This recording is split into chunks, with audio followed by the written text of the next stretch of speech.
11 मई 2026 को government boys secondary school Najmabad town में दावत इस्लामी के शोबा तालीम के तहत नेकी की दावत का सिलसिला हुआ, जिसमें school head master, teachers, staff और शोबा तालीम के नाजमाबाद डिस्ट्रिक्ट जिम्मेदार शरीक हुए। मुबल्लिग़ दावत इस्लामी ने शोरका को नेकी की दावत देते हुए नमाज की पाबंदी करने, दावत इस्लामी के दीनी माहौल से वाबस्ता रहने और दीनी कामों में हिस्सा लेने की तरगीब दिलाते हुए फैज़ान मदीना के दौरे की दावत भी पेश की, जिस पर शोरका ने अपनी अच्छी अच्छी नीयतों का इजहार किया। शोरका का मदनी खबरों से गुफ्तगू करते हुए कहना था कि दावत इस्लामी के इस तरह के सेशन से बहुत कुछ सीखने को मिलता है।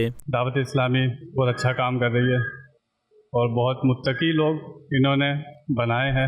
दावत इस्लामी में जो भी मुंसलिक हुआ उसकी दुनिया बदलती हुई हमने देखी है। दावत इस्लामी का ये कि बग़ैर किसी मफाद के बेहतरीन तंजीम है, जिसका मकसद सिर्फ़ और सिर्फ ये है कि हर शोबे में जो है वो बेहतरी आ जाए, चाहे वो तालीम का शोबा हो, चाहे दीगर शोबा है ज़िंदगी हो, बेहतर से बेहतर अपनी कारकर्दगी फराहम कर सकें। सिर्फ ये मकसद है और बेग़र्ज़ होकर बिला मुआवज़ा ये तंजीम हमारे लिए काम करती है। इख्तिताम पर मुबल्लिग़ दावत इस्लामी ने दुआ भी करवाई।